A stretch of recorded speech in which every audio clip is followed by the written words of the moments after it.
আসসালামু আলাইকুম, welcome to Julius kitchen. আশা করি সবাই ভালো আছেন। আলহামদুলিল্লাহ, আমরাও সবাই ভালো আছি। আজকে আমি তৈরি করে দেখাবো দই ও ফল দিয়ে একটা মজার ডেজার্ট।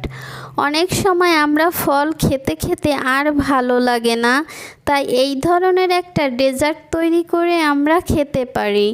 সামনে আসছে রমজান, তাই রমজানে আমরা ইফতারিতে এই ডেজার্টটা তৈরি করে খেতে পারি।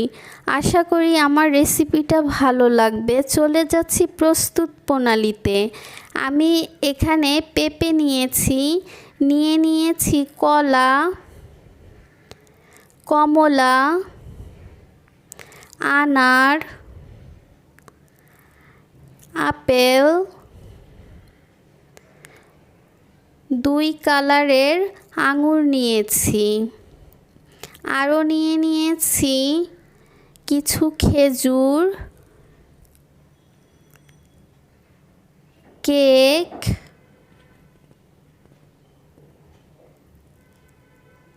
এবং মিষ্টি দই।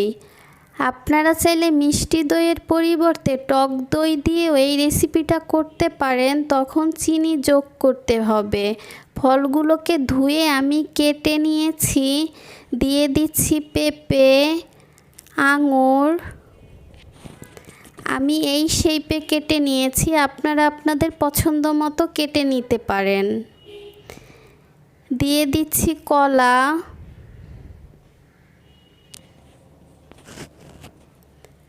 কমলা, খেজুরের বিচি ছাড়িয়ে আমি এইভাবে কেটে নিয়েছি।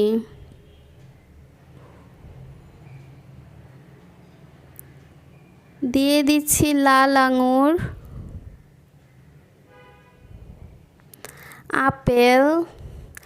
আপেল এবং কলাটা সব ফল কাটার শেষে কেটে নেবেন, তাহলে আর কালো হয়ে যাবে না। এই দুইটা ফল বেশি আগে কেটে রাখলে কালো হয়ে যায়।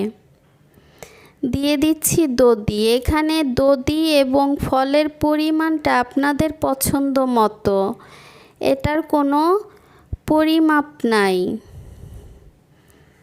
যারা যেমন সদস্য সেই রকমের নেবেন। এখানে ফলটাও আপনাদের পছন্দের ফল নিতে পারেন, এবং বাসায় যেই ফলেই থাকুক সেটা দিয়েই এই ডেজার্টটা তৈরি করা যায়।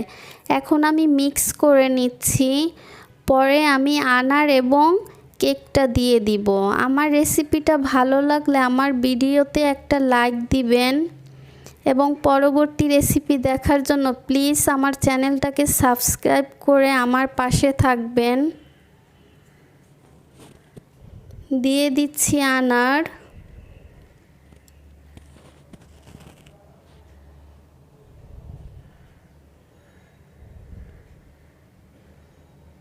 দিয়ে দিচ্ছি কেকটাকে আমি স্কোয়ার শেপে কেটে নিয়েছি, আপনারা আপনাদের পছন্দ মতো কেটে নিতে পারেন। তৈরি হয়ে গেল আমার দই ও ফলের ডেজার্ট। এখন আমি এগুলোকে পরিবেশন করে দেখাচ্ছি। আমার রেসিপিটা ভালো লাগলে বাসায় তৈরি করে খাবেন, এবং আমাকে কমেন্টস করে জানাবেন কেমন হয়েছে আমার রেসিপিটা।